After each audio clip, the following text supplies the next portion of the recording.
Ya, silakan duduk saudara-saudara. Selamat pagi semuanya. Minggu lalu saya berkata bahwa kelanjutan dari Jesus Director itu 2 minggu dari minggu lalu, jadi minggu depan. Tapi atas arahan Bapak Rohani sekarang dipercepat, jadi berturut-turut minggu lalu dan sekarang kita akan sama-sama belajar Yesus sebagai pengarah. Saya akan share slide saya. Ini bagian yang kedua dari judul Jesus is the Director. Yesus pengarah bagi hidup kita. Dan saya akan review sedikit, mungkin ada yang baru hadir.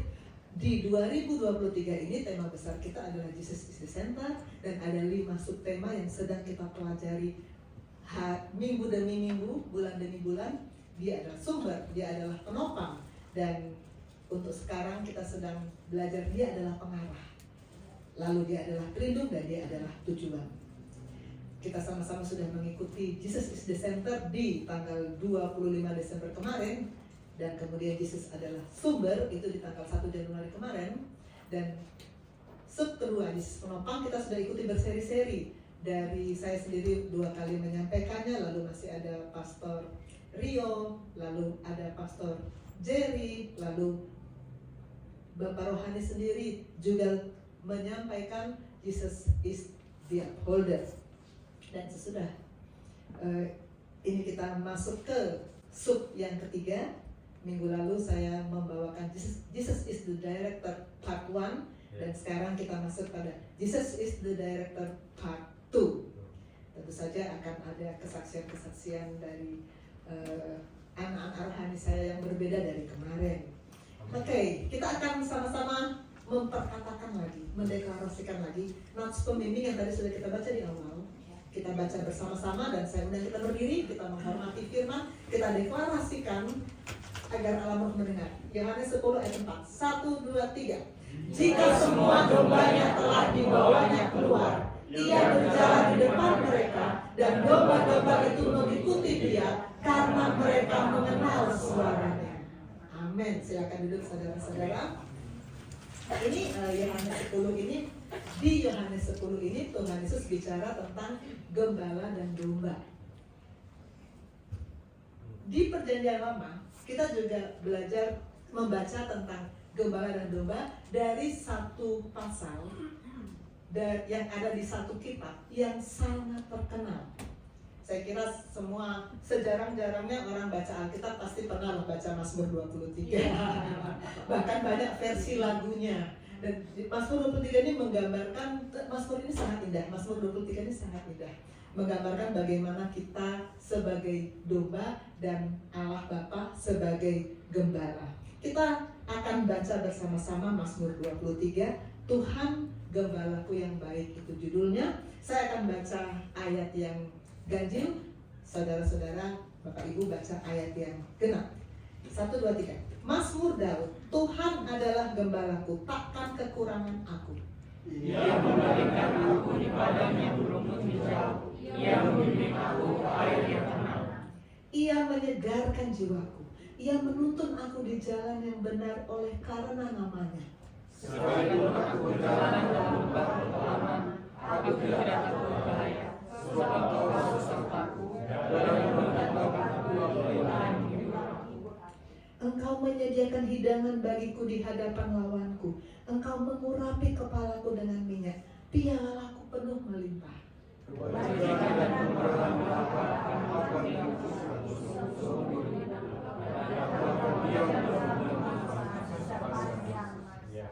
Puji Tuhan, amin. Mazmur ini siapa yang tulis? Gampang banget pertanyaannya. Semua lulus kalau pertanyaannya seperti itu ya. Tentu kita kenal yang namanya Daud. Daud ini walaupun dia kemudian menjadi Raja Israel, tapi profesi aslinya kan gembala. Dia menggembalakan kambing domba milik bapaknya. Bapaknya bernama siapa? Sekolah juga pasti tahu. Bernama Bapak Isai. Ketika Daud sedang menggembalakan, hari demi hari dia melakukan tugas sebagai penggembala domba, dia melihat bagaimana seorang gembala itu betul-betul berjuang untuk menjaga dan melindungi domba-dombanya dan membawa domba-dombanya untuk mendapatkan padang rumput yang terbaik. Karena itu ketika dia sedang merenungkan ini, maka dia langsung mengatakan, Tuhan gembalaku. Dia itu sebagai gembala, Daud sebagai gembala itu menceritakan kepada Saul bagaimana dia berjuang untuk dombanya. Kita lihat di 1 Samuel 17 ayat 34 sampai 35. Ada yang bawa pegang mic dari Koas? Ada yang pegang mic? Ya, coba baca. 34-35. Hana. 1 Samuel 17 ayat 34 sampai 35. Tetapi Daud berkata kepada Saul, hambamu ini biasa mengembalakan kambing domba ayahnya. Apabila datang singa atau beruang yang menerkam seekor domba dari kawanannya, maka aku mengejarnya, menghajarnya dan melepaskan domba itu dari mulutnya. Kemudian apabila ia berdiri menyerang aku, maka aku menangkap jangkutnya, lalu menghajarnya dan membunuhnya. Kalau kita membayangkan apa yang terjadi ya, luar biasa banget karena Daud ini kan sepertinya sosok fisiknya kecil-kecil aja ya. Mungkin cuma gedean dikit dari saya kan. Mungkin gedean Joshua dari Daud mungkin. Daud ini fisiknya kecil kalau dilihat ya, tapi dia ternyata bisa mengalahkan singa. Ketika singa mengganggu seekor dombanya, menerkam lalu membawa lari, Daud kan sebetulnya belum tahu kalau aku bertempur dengan singa itu menang siapa, kan dia belum tahu. Tapi dia betul-betul kejar. Kalau saya baca ini luar biasa, dia kejar itu singa, dia lepaskan dombanya dan dia hajar itu singanya mati. Luar biasa. Itu menunjukkan betapa Daud betul-betul melindungi dombanya, betul-betul berjuang untuk keselamatan dombanya. Dan dia berkata, Allah itu gembala kita. Berarti Allah itu benar-benar melindungi dan sangat ingin memberikan yang terbaik bagi kita. Nah, karena Daud begitu menerapkan Allah di dalam hidupnya, maka di kisah Rasul Paulus berkata, setelah Daud disingkirkan, Allah mengangkat Daud menjadi raja mereka. Tentang Daud, Allah telah mengatakan, aku telah mendapatkan Daud bin Isai, seorang yang berkenan di hatiku dan yang melakukan segala kehendakku. Daud ini sangat dikasihi oleh Allah. Tuhan Yesus sendiri sangat senang kalau disebut anak Daud. Waktu ada pengemis buta yang, Yesus anak Daud, Tuhan dengar loh, karena dia dibilang anak Daud. Tuhan suka disebut anak Daud. Kerajaan surga menghargai Daud. Allah berkata, aku berkenan kepada Daud. Dia berkenan di hatiku. Kenapa? Dia melakukan segala kehendak Allah. Segala kehendak Allah, bukan cuma sebagian. Minggu lalu kita sudah belajar bahwa Allah memang, Allah Bapa kita mau kita melakukan segala perintahnya, segala kehendaknya. Bukan cuma separuh, bukan cuma yang kebetulan kita baca secara random, bukan. Semua perintah Allah Tuhan mau kita kerjakan, itu membuat kita berkenan kepadanya. Daud berkenan kepada Allah. Daud berkenan kepada Allah, dan karena itu Daud sangat dihargai oleh surga. Dikatakan dia berkenan kepadaku. Nah, dalam Daud yang sekaliber ini membuat Mazmur 23 yang luar biasa indahnya, menggambarkan kita ini domba, Allah itu gembala. Aduh, nyaman banget ya kita ya, dibawa ke padang yang berumput hijau, dibawa ke air yang tenang. Allah sungguh menginginkan yang terbaik untuk kita. Hidup yang berkelimpahan, Yohanes 10 ayat 10b. Tuhan datang untuk memberikan hidup yang berkelimpahan, bukan hidup yang penuh keterbatasan, sakit-sakitan, bodoh, gagal, bukan. Hidup yang berkelimpahan. Saya mengajak kita untuk merenungkan satu demi satu ayatnya. Ayat 1, Mazmur Daud. Tuhan adalah gembalaku, takkan kekurangan aku. Tidak akan kekurangan, kata Daud. Tidak akan kekurangan. Kebanyakan orang merasa kurang atau merasa cukup ya. Kebanyakan orang. Dulu saya sebelum masuk ke sini, saya termasuk orang yang selalu merasa kurang. Selalu merasa kurang dalam segala hal. Saya selalu nggak pede, saya selalu merasa terbatas juga dalam hal ekonomi, karena papa saya memang bukan orang yang pas-pasan lah. Jadi saya selalu merasa kurang. Tapi ketika saya sudah masuk di sini, saya dimuridkan oleh Bapak Rohani, maka saya mengatakan kita tidak pernah kekurangan. Amin. Rasa kurang membuat orang mudah khawatir. rasa kurang dari segi keuangan membuat orang mudah khawatir.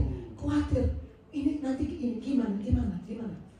Pasien-pasien saya rasa kurang pede dari kesehatannya menjadi khawatir. Kalau saya bilang, ibu, misalnya hasil ronsen, ibu ronsennya bagus. Kalau hasil USG-nya cuma ada asam lambung aja, pasti jawabnya begini, cuma itu ya dok? Benar cuma itu? Cuma itu? Saya bilang, oh apa mau nambah?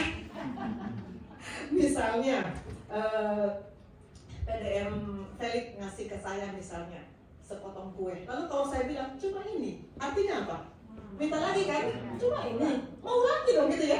Manusia selalu penuh dengan kekhawatiran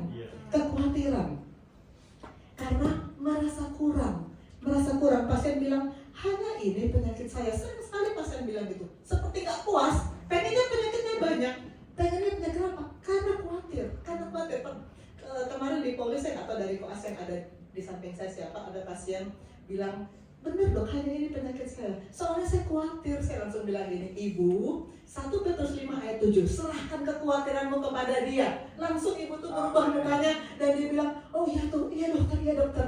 Begitu dia mau meninggalkan Poli, dia bilang gini, Tuhan berkati dok, Tuhan berkati. Berubah bahasanya. Itu 1 Petrus 5 ayat 7 termasuk ayat yang saya sering kasih kepada pasien. Karena khawatir selalu membuat mereka tidak sungguh-sungguh akhirnya. Kita tidak kekurangan. 2, ayat kedua. Ia membaringkan aku di padang yang berumput hijau. Ia membimbing aku ke air yang tenang. Kemarin kita sudah belajar pengarah itu melakukan 5 fungsi: pemimpin, penuntut, pembuat ketetapan, penentu, dan pembimbing. Dan dalam Mazmur 23 kita dibimbing. Ia membimbing aku ke air yang tenang. Ini slide saya minggu lalu bahwa saya juga pembimbing di kampus, membimbing skripsi, dan sekali kepaniteraan juga saya membimbing kepaniteraan. Pembimbing itu bisa membuat yang dibimbing cepat lulus dengan mutu yang baik, tapi juga bisa membuat yang dibimbing nggak lulus. Bisa, pembimbing itu bisa baik, bisa tidak baik, bisa menentukan nasib dari yang dibimbing. Karena itu kalau Tuhan berkata, aku sendiri akan membimbing engkau. Kalau Mazmur berkata, ia membimbing aku ke air yang tenang, maka kita bisa pastikan dalam bimbingan Tuhan kita akan mendapatkan yang terbaik. Amin. Ketiga, kita dituntun. Ia menyegarkan jiwaku, ia menuntun aku di jalan yang benar oleh karena namanya. Sekali lagi saya tayangkan fungsi pengarah ada 5. Yang nomor 2, penuntun. Ini slide saya minggu lalu. Kalau menuntun itu pegang tangan. Kenapa? Karena kalau enggak bisa lari kemana. Kemarin selesai ibadah, Bapak Rohani bilang sama saya, kita dituntun. Kenapa? Supaya kita tidak menggunakan free will kita untuk kedagingan kita. Karena kita punya free will, kita punya kehendak bebas. Kalau kita nggak dituntun sama Tuhan, gampang sekali kita langsung free will kita gunakan untuk kedagingan kita. Tuhan tuntun supaya kita tetap menggunakan free will kita untuk berjalan bersama-sama dengan Tuhan. Ia menuntun kita di jalan yang benar. 23:4. Sekalipun aku berjalan dalam lembah kekelaman, aku tidak takut bahaya. Kita tidak perlu takut. Ayat ini selalu, mungkin sudah berkali-kali sih saya sharingkan di sini, saya sharingkan lagi. Ayat ini diberikan kepada saya oleh Pastor Pierre waktu saya divonis tumor otak di tahun 2020. Dan ketika itu saya sangat dikuatkan dengan ayat ini. Sekalipun aku berjalan dalam lembah kekelaman. Jadi pernah nggak kita berjalan dalam lembah kekelaman? Pernah. Bisa. Tuhan bisa saja mengizinkan kita melewati hal-hal yang sulit. Bisa. Dan ada bahaya apa enggak? Ada. Bahaya ada, tapi aku tidak takut bahaya. Bahaya ada, tapi aku tidak takut. Tumor otak, pasien-pasien tumor otak di RSUD Kutai kita kan tahu bagaimana ya, pipisan, lalu udah di tempat tidur saja, nggak bisa ngapa-ngapain, jadi kayak ya bisa saja ada kekhawatiran, bisa aja ada rasa takut, tetapi karena sebab engkau besertaku, aku tidak takut bahaya sebab engkau besertaku. Kita berjalan dalam lembah kekelaman, Tuhan itu bersama-sama loh dengan kita. Kita nggak dibiarin sendiri. Karena itu tidak perlu takut. Dia bersama-sama dengan kita, terus genggam tangannya. Gadamu dan tongkatmu itulah yang menghibur aku. Dan ayat ini karena begitu memberkati saya, termasuk ayat yang paling sering saya bawa kalau mengunjungi pasien. Banyak pasien yang dikuatkan dengan ayat ini. Saya katakan, Bapak sekarang sedang mengalami penyakit yang berat. Pasien yang saya tayangkan ini memang penyakit yang berat. Dan puji Tuhan dia sendiri juga sudah terkoneksi dengan surga. Tapi tentu saja kekhawatiran datang, maka saya bilang, kita bisa dibawa Tuhan melewati lembah kekelaman, tapi kita tidak takut bahaya karena Dia beserta dengan kita. Amin. 5. Ayat 5. Engkau menyediakan hidangan bagiku di hadapan lawanku. Engkau mengurapi kepalaku dengan minyak, pialaku penuh melimpah. Apa artinya kalau dia menyediakan hidangan di depan lawan kita? Misalnya saat ada orang yang sirik yang jahat sama saya gitu ya. Kita lagi duduk berdua gitu ya. Saya tahu nih, jadi gila-gilikan saya nih, saya tahu. Terus datang atasan direktur datang gitu. Ngasih ke saya sesuatu. Apa yang saya rasakan terhadap si lawan? 1-0 ya, direktur kasihnya ke gue loh. Ada rasa menang kan? Ada rasa menang kalau kita dikasih, lawan kita enggak. Karena itu Daud berkata, engkau menyediakan hidangan bagiku di hadapan lawanku. Dia memberikan kita kemenangan di hadapan lawan kita. Dia berikan kita kemenangan. Tapi lawan kita siapa sih sebenarnya? Dulu waktu saya belum masuk GESIM, saya memandang darah dan daging sebagai lawan saya. Darah dan daging, manusia yang memfitnah saya pasti ada saat. Orang yang nggak suka sama kita pasti ada. Yang fitnah kita pasti ada. Orang-orang yang fitnah, yang suka fitnah saya dulu saya anggap sebagai musuh saya. Saya akan pikirkan dia terus. Pikirkan terus bagaimana cara untuk membahas. Fokus pada si lawan. Tapi sesudah saya belajar di sini, akhirnya saya tahu lawan saya bukan darah dan daging. Darah dan daging cuma diperalat. Lawan kita siapa sebenarnya? Ini pernah saya seringkan tahun 2021. Lawan kita adalah iblis, dunia, dan kedagingan. Itu yang mesti kita lawan. Itu yang mesti kita kalahkan. Dan kalau kita bisa melawan iblis, mengalahkan dunia, mematikan kedagingan kita akan mengatakan, pialaku penuh melimpah. Hidup kita berkelimpahan di dalam Tuhan. Berlaku Yohanes 10 ayat 10b. Yesus datang untuk memberikan hidup dan Dia memberikannya dalam segala kelimpahan. Amin. Dan ayat yang terakhir, kebajikan dan kemurahan belaka akan mengikuti aku seumur hidupku, dan aku akan diam dalam rumah Tuhan sepanjang masa. Pengennya sih begitu ya, pengennya kita berdiam dalam rumah Tuhan sepanjang masa. Maksudnya apa ya? Dulu ini gambar kota Batu Malang, tempatnya Bapak Yosef sekolah dulu. Di kota Batu Malang itu ada kompleks sekolahnya Bapak Yosef, YPPI Batu Malang. Ada satu acara tahunan yang dulu di masa itu ngehits banget, kebaktian tahunan namanya, dan diadakan di gedung ini, Bukit Zaitun. Nah, mama saya sering dengan teman-temannya bawa-bawa orang untuk ikut kebaktian tahunan. Nah, mama saya cerita sama saya gini, tante itu, jadi orang yang diajak mama ke kebaktian tahunan, begitu dia menikmati suasana sorgawi di ibadah Bukit Zaitun itu, dia bilang, Bu Talisi, saya nggak mau pulang, saya mau di sini aja. Di sini tempatnya indah, udaranya nyaman, puji-pujiannya luar biasa, khotbahnya luar biasa. Saya nggak pulang, saya mau di sini aja. Mama saya bilang, ya mana mungkin kita nggak pulang ya, kita kan harus kembali ke kehidupan sehari-hari, nggak pulang.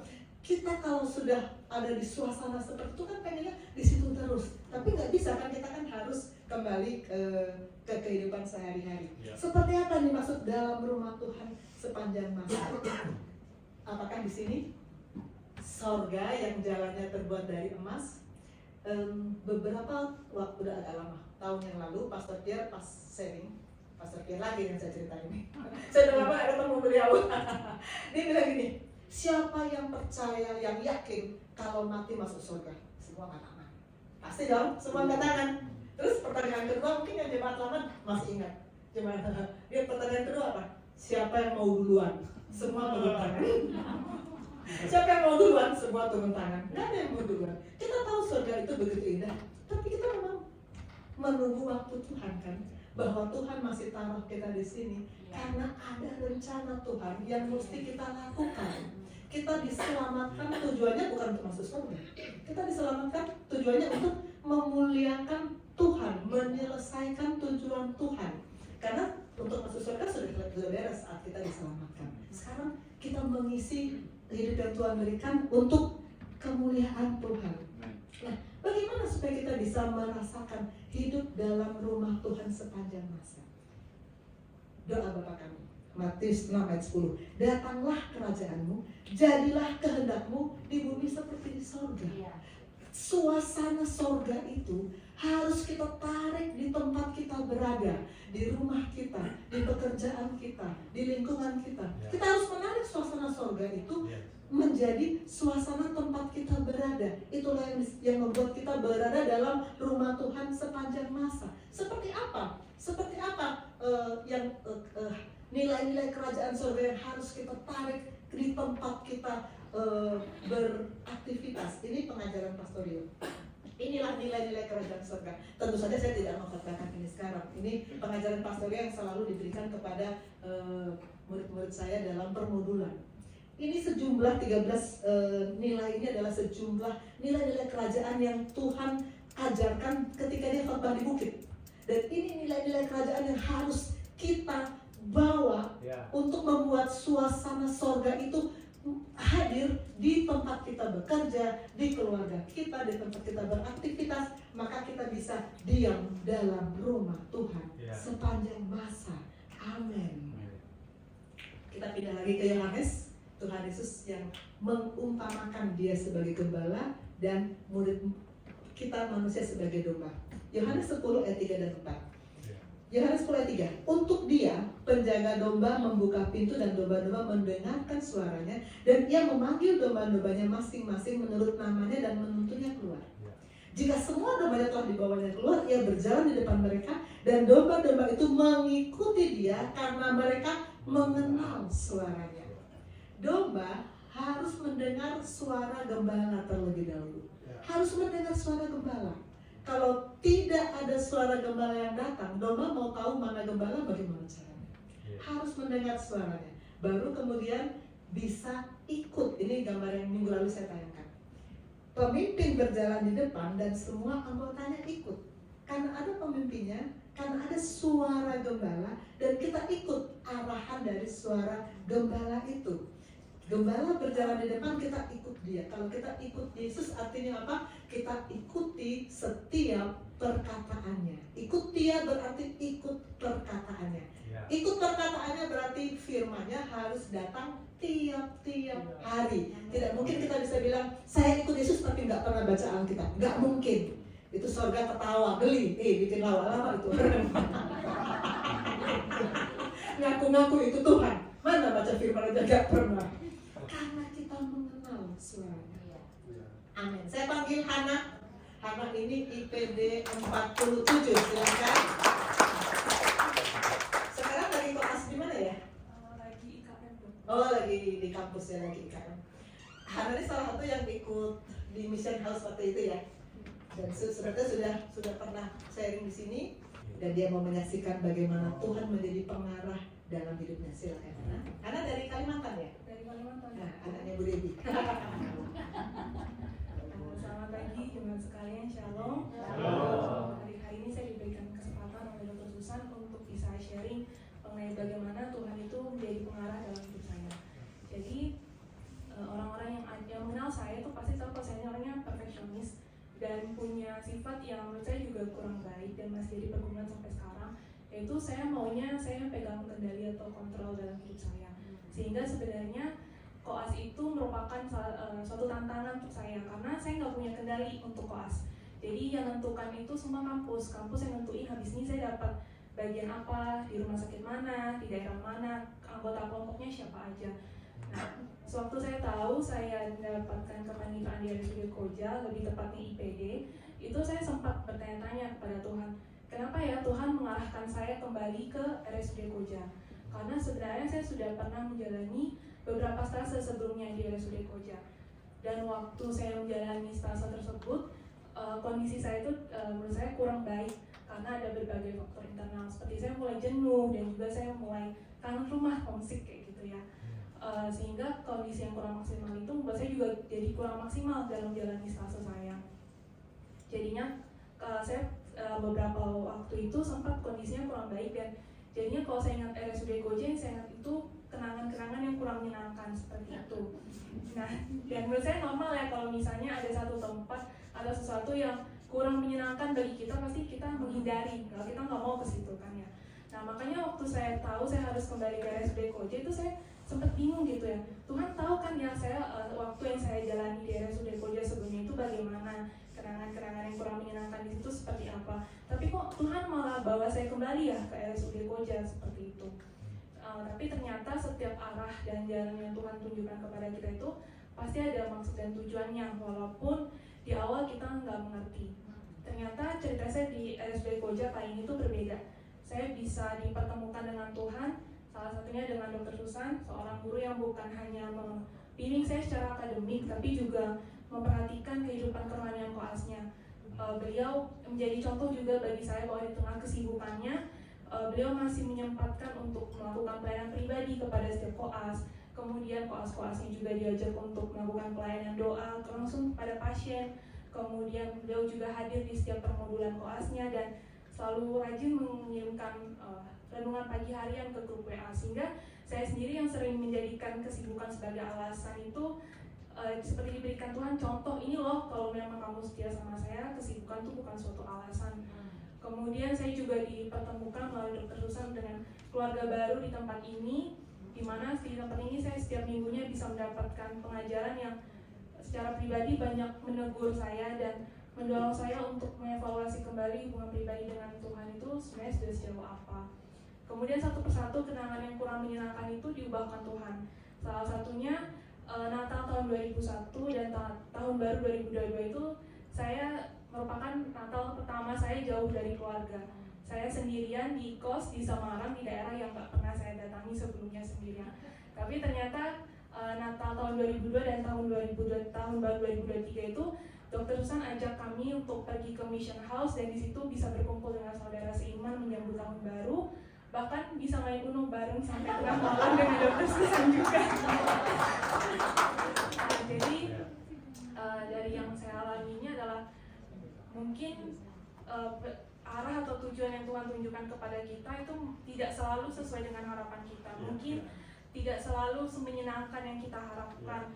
Tapi yang saya percaya dan saya pelajari adalah semua itu pasti ada maksud dan tujuan Tuhan. Tuhan itu nggak pernah ingin melihat kita itu menderita atau kesusahan, dan Tuhan itu nggak pernah iseng atau main-main dalam kehidupan kita. Jadi walaupun di awal nggak kita mengerti, tapi tetap percaya dan taat untuk menjalani apa yang Tuhan tunjukkan. Sekian kesaksian dari saya, semoga bermanfaat. Puji Tuhan, silakan Hana. Kita sekarang masuk pada quote seperti biasa ya. Sebetulnya untuk quote ini saya tidak bahas, cuma reminding saja, ini sudah saya keluarkan kemarin ya. Arti kata pengarah, kemudian director, ini saya keluarkan untuk mengingatkan saja, dan juga definisi pengarah. Ini sudah saya tampilkan minggu lalu ya. Pengarah itu menuntun, memimpin, membimbing, mengarahkan jalan, Direct, pengarah. Saya dengan beberapa murid lumayan sering setiap kali selesai ibadah kami ke Kokas, kalau enggak ke Lotte. Kokas kalau enggak Lotte. Cari-cari barang, makan gitu ya. Nah, kalau kami sudah keluar dari mobil, di parkiran, keluar dari mobil, kami pasti akan diam, nggak melangkah. Kenapa? Baik saya, Swesti, Hana, kita nggak melangkah. Kenapa? Kita nggak tahu mau berarah kemana. Kita kalau di parkiran mall itu, kita nggak tahu mesti ke kiri apa kanan, nggak tahu, benar-benar nggak tahu. Kita nunggu siapa? Kita nunggu ini Talita. Selalu yang tahu jalan itu Talita. Direkturnya di mall adalah anak mall, Talita. Begitu juga kalau kita pulang, selesai nih, oke, kita putuskan pulang kembali ke mobil. Kita juga nggak melangkah sebelum Talita berjalan di depan, baru kita ikut, baru kita tahu, oh lewat lift yang ini, lewat tangga yang ini, baru kita sampai di mobil. Itu director, itu pengarah. Kita tidak bisa melangkah, nggak tahu mau kemana kalau tidak tidak ada pengarah.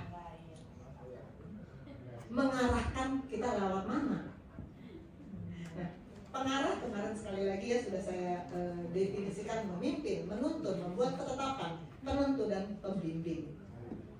Saya panggil Wilson. Sebetulnya Wilson ini minggu lalu ini artis Korea kita. Sebetulnya minggu lalu sudah organisasi. Cuma dalam komsel kemarin sharingnya bagus. Dia bilang, Wilson lagi-lagi. Kita mau dengar lagi Wilson sharing ya. Silakan. Baik, selamat pagi. Selamat pagi lagi para hadirin jemaat, saudara-saudara yang berada dalam Kristus. Saya diberi kesempatan lagi untuk berbicara di sini, dan saya mau memberikan kesaksian saya mengenai pengalaman saya seminggu belakangan ini, dan mungkin 6 minggu belakangan ini ya, karena saya sudah setengah jalan di sini, sudah 7 minggu tidak terasa, dan pengalaman saya begini kurang lebih.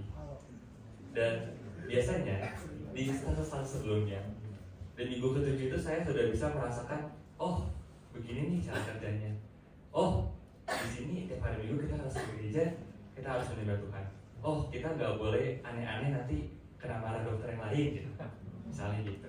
Dan di minggu-minggu itu juga kita mulai merasa nyaman dan mulai bisa belajar tanpa banyak takut, karena kita sudah tahu caranya bagaimana. Gitu. Dan begitupun di sini juga sama. Di sini saya juga sudah mulai merasakan, oh ini saatnya. Tapi ada yang beda. Ada sesuatu yang sungguh berbeda. Saya merasa di sini saya lebih nyaman. Saya bisa lebih banyak belajar, dan saya tidak segan untuk bertanya-tanya atau ngobrol dengan dokter-dokter yang berada di rumah sakit. Dan saya rasa hal ini bisa terjadi karena karunia Tuhan yang memberkati para dokter sebagai dosen kami, sebagai pemandu kami, pembimbing kami, dan saya yakin Tuhan yang memandu dokter-dokter kami. Seperti yang dikatakan oleh Musa pada Keluaran 33 ayat 15, jika engkau sendiri tidak membimbing kami, janganlah suruh kami berangkat dari sini. Sehingga dokter pun selalu membimbing kami. Bisa ditanya ya teman-teman ya, kalau dokter ini sangat ramah, hampir semua dokter di Koja itu sangat ramah, sangat sabar, dan gak ada ketekanan sama sekali. Dan selalu sabar untuk menuntun kita semua. Meskipun dengan jadwal yang sungguh padat ya. Bahkan ada dokter-dokter yang kalau harus visit ke pasien itu lari, saking padatnya gitu. Tapi selalu menyempatkan kita untuk bertanya. Bahkan pertanyaannya pun yang pertanyaan-pertanyaan bodoh gitu, kayak ngapain sih tanya? Kita semua kan udah tahu, tapi kita nggak pernah dimarahin.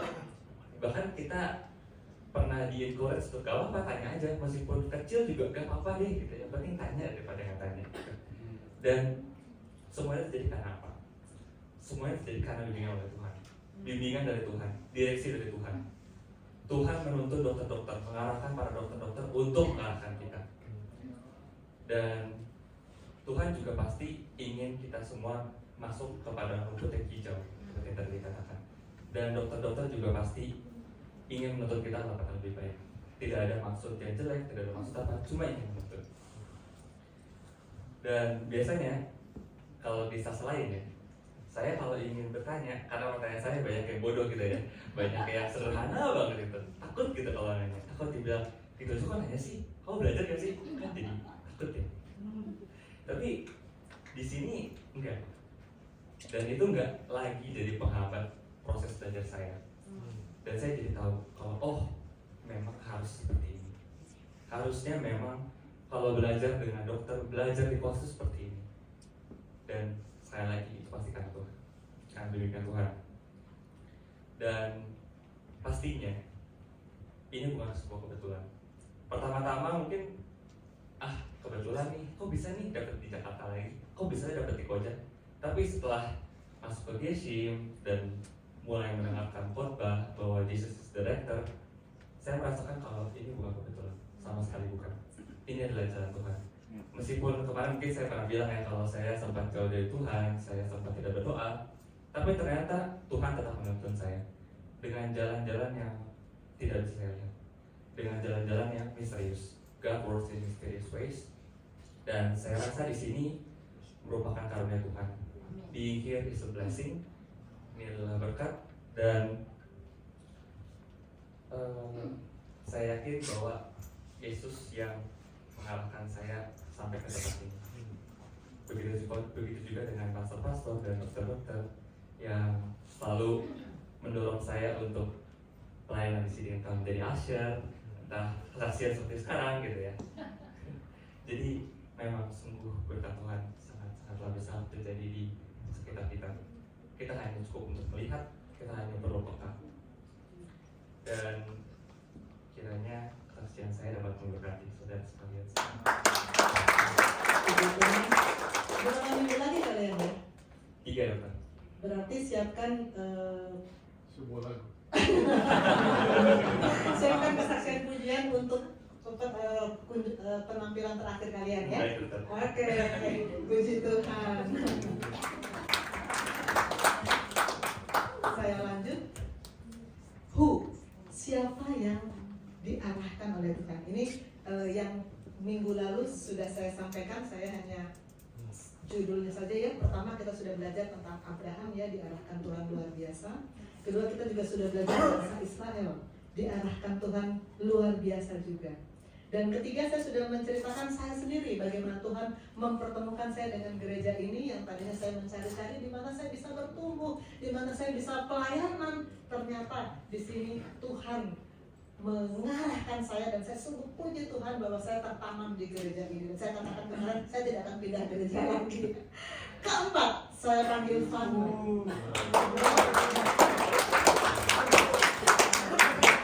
Vano juga mendapat pengarahan dari Tuhan. Ini Vano ini dari Ambon ya, dari Ambon ya kamu ya. Satu kampung dengan Bapak Rohani kita. Oke, silakan Pak. Oke, selamat siang semuanya, shalom. Perkenalkan saya Vano, seperti saya koas 49 dari IPB Koja. Sebelumnya ini pertama kali saya melakukan kesaksian, di mana saya juga kaget pertama kali Dokter Susan meminta saya untuk melakukan kesaksian di sini. Gugup ya kamu, gugup. Gugup sekali.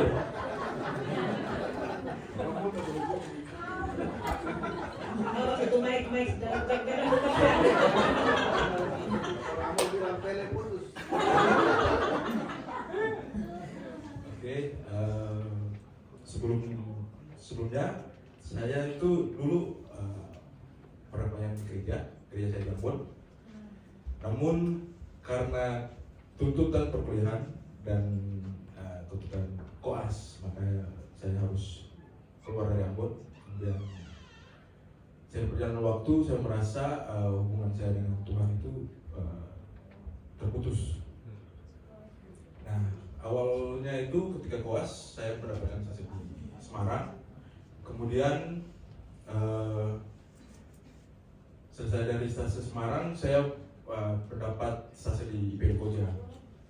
Jujur saja kaget saya kan, soalnya baru mayor lagi gitu. Nah, saya tidak tahu ini jalan Tuhan atau tidak, dipertemukan di IPB Koja bersama Dr. Susan. Karena menurut saya stase mayor ya kalau di IPD ya kayak biasa aja gitu, nggak terlalu sibuk sekali kan. Namun di sini wah dapat surprise loh saya. Seperti ini udah dapat tuntutan ilmu akademi, ditambah lagi boom orang yang juga kita dibimbing di situ. Ya ini mungkin jalan Tuhan ya. Kita nggak tahu jalan Tuhan tuh ada aja. Karena seperti teman kita kemarin yang dibawa khususan, Tuhan itu sebagai director, dia itu salah satu orang yang membuat jalan baru, jalan sendiri. Ketika waktu kita merasa kita udah terputus, ya ada aja dia buat kayak lo harus lewat sini lo, biar lo tetap terhubung sama saya, kayak gitu ibaratkannya. Nah, Dr. Susan pernah melakukan pemodulan ke kita semua, siswa-siswanya, dimana saya juga tidak tahu apakah Dr. Susan ini mengatakan hal yang sama kepada yang lain.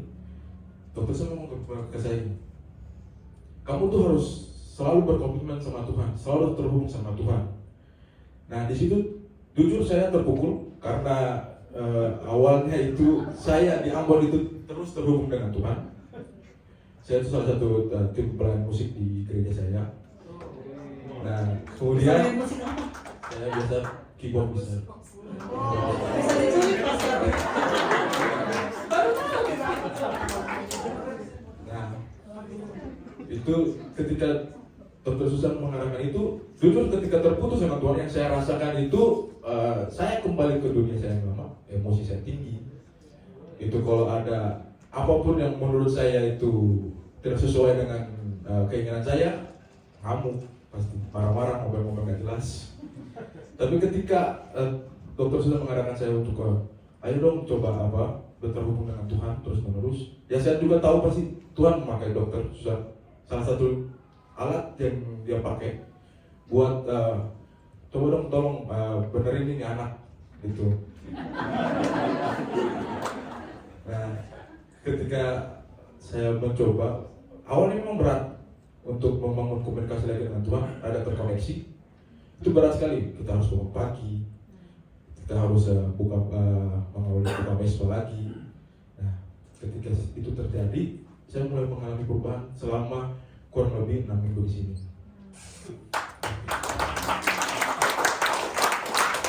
Awalnya itu memang berat, susah sekali kayak biasa buka handphone, wah ada WhatsApp apa nih, ada ini. Tapi sekarang puji Tuhan, saya buka handphone, ada firman, saya baca. Walaupun masih belum teratur bacaannya, masih belajar lagi. Ya setelah melewati itu, emosi saya sudah mulai terkendali. Di jalan orang mau ngapain, mau klakson kayak mau apa, terserah, saya happy aja, enjoy. Jadi sudut pandang saya terhadap orang lain itu yang awalnya sempit sekarang sudah mulai terbuka. Itu semua pengalaman yang saya alami. Jadi yang saya rasakan, yang pengen saya bagikan kepada semuanya, enak juga ya terkoneksi dengan Tuhan ya. Terus membangun hubungan dengan Tuhan, biarkan apa yang saya alami ini bisa memberkati saudara semua. Sekian, terima kasih. Saya ingat banget waktu pelayanan pribadi dengan Vano, kan memang rata-rata murid-murid saya yang dari Ambon, Maluku, Papua itu dari tradisi keluarganya selalu memang terbiasa ada firman, ada ibadah, kumpul dengar Alkitab itu udah biasa. Jadi waktu saya menyampaikan beberapa hal ke Vano, dia bilang gini, dokter saya sudah tahu semua itu, tapi saya tidak melakukan. Nah, karena saya tahu, tapi saya nggak melakukan. Saya bilang di IPD Koja ini kamu harus berubah, lakukan firman. Oke, kita lanjut. Tadi kita sudah dengar kesaksian Vano, dan ini satu lagi Joshua yang membawa bangsa Israel masuk Kanaan ya. Sekarang dia bawa itu dari 50. Oke, silakan Joshua. Halo semuanya. Minggu lalu saya diperkenalkan, cuma saya izin perkenalkan lagi, nama saya Joshua. Saya anggota IPD 50 dan saya berasal dari Semarang. Pada kesempatan kali ini saya diberikan kesempatan untuk memberikan sedikit kesaksian untuk menceritakan apa yang sudah saya alami seminggu belakangan ini. Jadi pertama, saya itu cukup terkena untuk topik yang kemarin itu adalah Jesus is the director. Apa sih itu kata director? Bagi saya kata director itulah kata yang penting, karena director seperti pada director film, pasti Tuhan tuh ingin menginginkan kita mendapatkan yang terbaik sesuai dengan alurnya, sesuai dengan apa yang dia inginkan untuk kita. Lalu saya tuh sering mengalami kejadian-kejadian seperti itu, seperti kayak apakah saya betul di sini jalan saya, apakah betul saya seharusnya seperti ini. Banyak yang saya minta, tapi kadang-kadang itu saya tidak yakin apakah betul itu tuh di sini itu ada jalan saya atau tidak. Dan minggu lalu kebetulan saya mendapatkan suatu firman, suatu ayat, yaitu ayat Yosua 1 ayat 5. Jadi ayat Yosua 1 ayat 5 itu berbunyi, seorangmu tidak akan dapat bertahan menghadapi engkau seumur hidupmu. Seperti aku menyertai Musa, demikianlah aku akan menyertai engkau. Aku tidak akan membiarkan engkau dan tidak akan meninggalkan engkau. Kebetulan sekali ayat ini saya dapatkan saat saya sedang mengerjakan tugas, di mana tugas itu kumpulnya besok. Tiba-tiba malam hari ini laptop saya rusak, hard disknya rusak, jadi tidak bisa dihidupkan lagi. Di situ saya langsung panik, saya langsung kecewa, saya langsung yaudah, sampai marah saya waktu itu. Lalu saya berpikir seperti kayak, saya nggak boleh seperti ini, saya harus kerja, saya nggak boleh panik, saya nggak boleh gini. Jadi saya ambil tab saya dan saya kerjakan ulang semua hal itu. Dan setelah kurang lebih 15-20 menit, capek, males kerjain karena tab itu sangat susah untuk mengerjakan dari materi di sini dan ngetik di sini. Dan kebetulan saya tuh sukanya mendengarkan lagu kalau saya mengerjakan tugas. Dan lagu-lagu yang seperti saya dengar itu biasa lagu-lagu pop. Tiba-tiba kok lagunya berubah jadi lagu rohani, terutama dari lagu dari film Away Away, dari film Netflix. Di situ ada lagu Our God is an Awesome God. Dan setelah saya mendengarkan lagu itu, saya merasa kayak mulai tenang, mulai bisa berpikir logika. Jadi saya tiba-tiba tuh ada keinginan untuk mengechat di grup lain kosan. Saya bilang, tolong, apakah ada laptop yang bisa saya pinjam? Dan di situ saya sudah berpikir kayak, kenapa kok tiba-tiba saya ada keinginan untuk ngechat itu? Karena satu, itu di jam 3 pagi. Mana mungkin ada orang masih bangun jam 3 pagi. Dan kurang lebih 3 menit, 4 menit setelah itu ada yang balas, Kak, boleh Kak pakai laptopnya? Wah, saya betul-betul kaget. Masih ada loh orang selain saya bangun jam 9. Ngapain gitu di jam saya. Terus saya lihat, beneran boleh. Karena satu waktu, dan dua, ini yang menjawab chat itu tuh adalah adik kelas saya yang saya baru kenal minggu lalu. Kok baik banget gitu untuk mau minjemin ke saya. Terus saya langsung chat kayak, beneran ini boleh. Boleh gitu. Ya udah saya ngambil, saya ke atas, saya ke bawah, saya kerjakan dan puji Tuhan selesai. Jadi tugas saya bisa selesai dengan tepat waktu, tidak ada kendala. Tapi dari cerita ini, dari apa yang saya alami itu saya percaya, jadi kayak sebesar apapun masalah yang kita alami, Tuhan itu selalu ada. Tuhan tidak akan pernah meninggalkan dan Tuhan selalu akan memberi jalan keluar. Jadi kata-kata yang sekarang sudah sangat tertanam di saya itu adalah Jesus is our director. He will not leave us, nor will He forsaken us. He will always be there for us when we need Him, as He always has. Saya rasa cukup untuk kesaksian saya. Ikut tegang ya dengan ceritanya Yosua tadi ya. Akhirnya presentasinya sukses ya. Ya ini disaringkan di Komsel kemarin, saya bilang udah bikin tegang aja ceritanya. Oke, kita sampai pada how. Bagaimana untuk kita selalu diarahkan oleh Tuhan.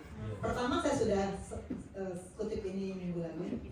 Jadikan dia sebagai center, make Jesus a center. 1 Yohanes 2 ayat 6 ini sudah pernah menjadi ayat setahun di tahun berapa saya lupa dan sudah sangat berulang-ulang diajarkan oleh Bapak Rohani. Tapi tetap ini penting saya ingatkan. Barang siapa mengatakan ia ada di dalam Yesus, ia wajib hidup sama seperti Kristus telah hidup. Kalau kita mau menjadikan dia center, pusat dalam hidup kita, kita harus hidup sama seperti dia. Karena itu kita harus selalu melakukan penyelarasan. Ini selalu saya ulang-ulang katakan kepada murid-murid saya. Kalau baca firman tidak seperti kita baca berita, tidak seperti kita baca buku. Baca firman kita harus renungkan. Lalu kita harus menyelaraskan pikiran kita dengan apa yang dipikirkan oleh firman. Kita harus menyelaraskan perasaan kita dengan apa yang dirasakan oleh firman. Dan kita harus menyelaraskan keinginan kita dengan apa yang diinginkan oleh firman. Kalau keinginan kita selaras dengan keinginan firman, pasti Tuhan akan mengarahkan hidup kita mencapai tujuan dia. Ini yang pertama. Kedua, hidup oleh roh. Ini saya berkati di bacaan dari Iman ke Iman di tanggal 28 Februari kemarin yang berjudul Dia akan memimpin Anda.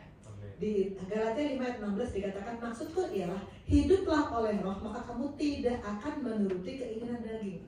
Bagaimana sih mematikan kedagingan? Jawabnya ini, hidup oleh roh. Hidup oleh roh. Jadi saya cari satu alinea. Pada saat Anda mendengarkan firman yang tertulis dan Roh Kudus memberitahukan tindakan apa yang harus Anda perbuat, Anda akan terus-menerus membuat penyesuaian dalam hidup Anda selaras firman. Ini penjelasan yang tadi saya katakan yang diajarkan oleh Bapak Rohani.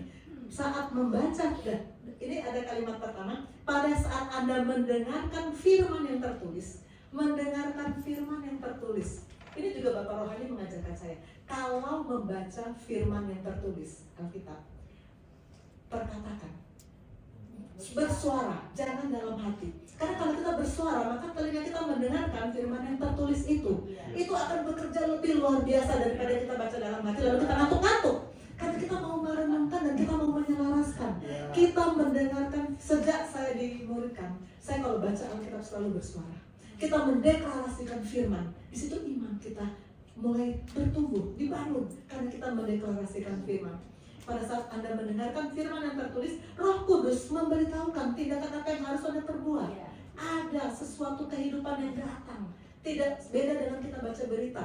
Dan saat itu kita membuat penyelarasan dari pikiran, perasaan, dan keinginan kita. Ini yang membuat kita bisa dipimpin oleh Roh dan kita ikut pimpinan Roh Kudus.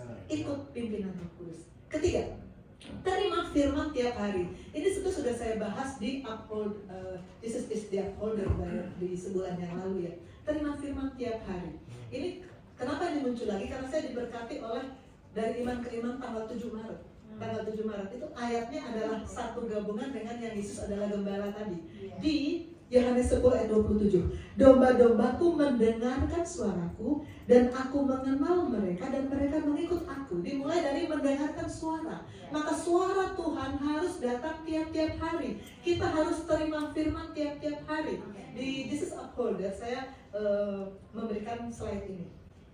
Kita harus terima firman tiap hari, pagi atau malam. Kalau pagi, maka Yesus menjadi yang terpenting dalam hidup kita. Kalau malam, kita tinggal memberikan sisa waktu. Kadang-kadang kalau doa malam bagaimana? Aminnya besok pagi, ada ketiduran. Maka saya selalu mengarahkan murid-murid saya baca firman setiap pagi. Mulai hari dengan firman. Karena itu akan mengawal kita sepanjang hari. Dengar suara gembala, baru kita bisa ikut. Kalau tidak ada suara gembala, kita mau ikut siapa? Baca firman tiap hari. Dan keempat, siap diuji. Ini saya banyak menampilkan dari iman ke iman karena hari-hari terakhir ini memang cocok sekali dengan apa yang sedang saya renungkan. Di tanggal 15 Maret, bacaannya dari Mazmur 139 dan saya kutip 23 dan 24. Selidikilah aku ya Allah dan kenalah hatiku. Ujilah aku dan kenalah pikiran-pikiranku. Lihatlah apakah jalanku serong dan tuntunlah aku di jalan yang kekal. Kalau Tuhan mau menuntun kita, pertama-tama Dia akan menyelidiki kita dan menguji kita. Dulu sebelum saya masuk di GCP, saya nggak berani baca ayat ini. Nggak berani. Karena saya tahu ada yang saya sembunyikan dari Tuhan. Ada yang saya tutup-tutupi dari Tuhan. Dulu saya tidak berani bilang Tuhan uji aku, nggak berani. Tapi sekarang Tuhan yang luar biasa itu selalu menyelidiki kita dan menuntun kita di jalan yang benar. Amen. Siap untuk diuji. Amen. Itu akan membuat kita dituntun Tuhan di jalan yang benar. Kelima, setia. Saya akan panggil anak yang cantik Talita. Kita ngomong ketinggalan. Okas Talita. IPD berapa ini? 19. Talita akan menceritakan bagaimana Tuhan Yesus menjadi pengarah dalam hidupnya. Silakan saya. Shalom Bapak Ibu. Halo. Yang belum kenal. Yang belum kenal saya. Perkenalkan nama saya Talita. Indah Cynthia, anak dari pas PDM Susanan Raka.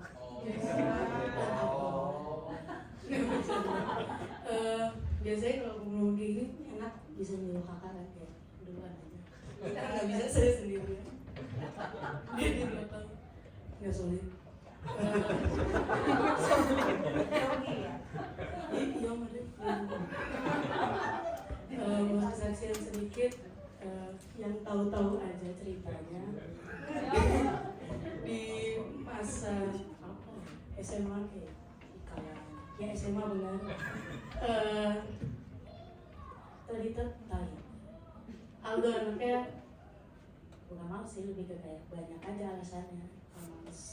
Suka aja nunda, suka aja males-malesan ngikutin mau diri sendiri. Tapi mama tuh selalu ngingetin, ya bahkan nggak dari SMA, dari bener-bener dari kecil tuh selalu yang kayak jangan masa kalah semut ya gitu aja gitu. Mama tuh kayak nggak kalah semut aja kerja tidur gituin. Jadi kayak sebenarnya dari itu tapi kayak nggak pernah mau sadar aja. Kayak nah iya semut sudah kerja tapi kan aku juga kerja kayak semut, makan gitu aja kan.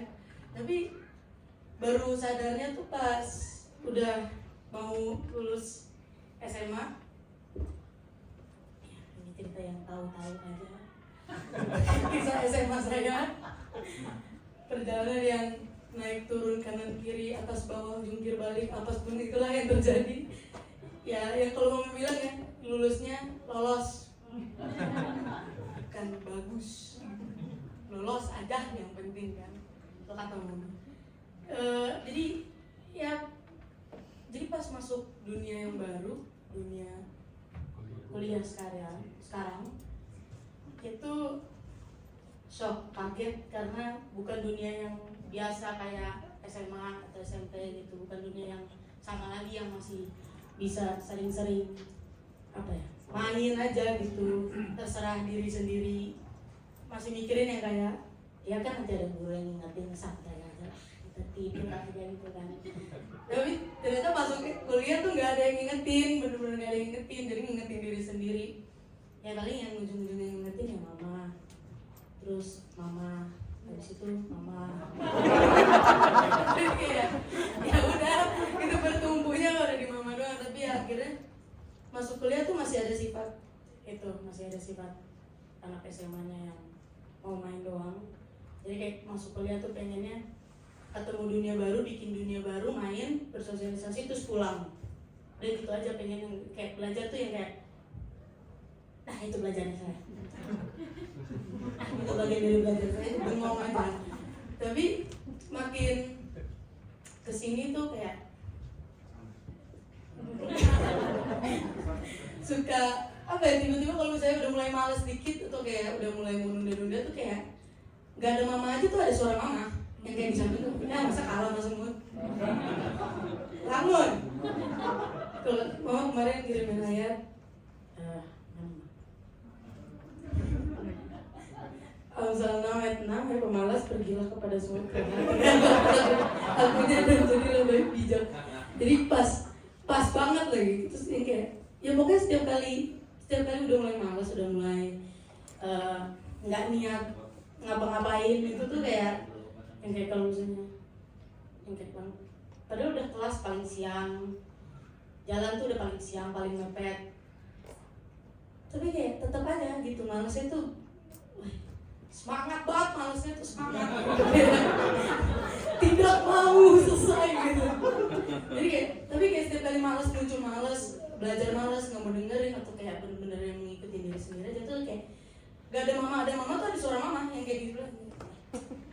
Jangan jadi semut lihat semut ya lah kecil gitu bisa kerja kok itu nggak mau gitu. Jadi kayak setiap kali denger kata males atau kayak nunda tuh pasti ada suara mama. Apalagi kayak mama tuh dosen ya, muridnya banyak banget ini. Jadi kayak kalau misalnya diri sendiri tuh kayak merasa nggak bisa jadi murid yang baik, lebih baik dari murid-muridnya, itu kayak ngerasa kayak lah murid-muridnya aja tuh ada perkembangan gitu, mau belajar gitu, anaknya tuh enggak gitu kayak kok kayaknya anaknya perkembangan tuh lebih turun, sedangkan muridnya tuh besar gitu. Jadi kayak ya bukan berarti juga aku berubah karena tuntutan atau gengsi, tapi berubah karena udah sadar aja kebanyakan ditampolin. ya kan gitu udah capek aja nampolinnya. Jadi kayak sekarang udah mau bangkit sendiri, udah mau berubah sendiri, bukan karena orang lagi, bukan karena tuntutan, bukan karena kebayang mama, bukan karena takut mama juga, tapi kayak karena emang mau diri sendiri berkembang buat jadi contoh di dunia manapun. Lebih baik lah, bisa menunjukkan jadi yang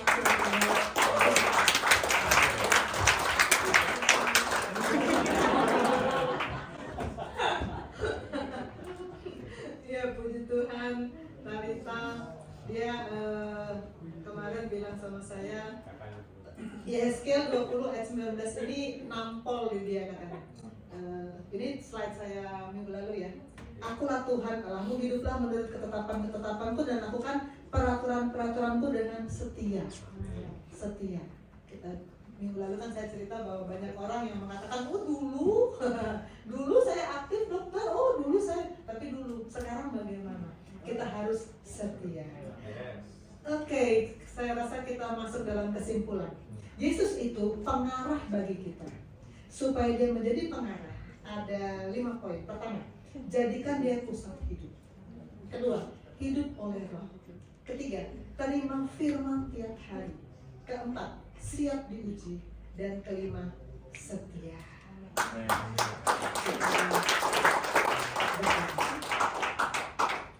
Bapa di surga, terima kasih firman-Mu telah disampaikan.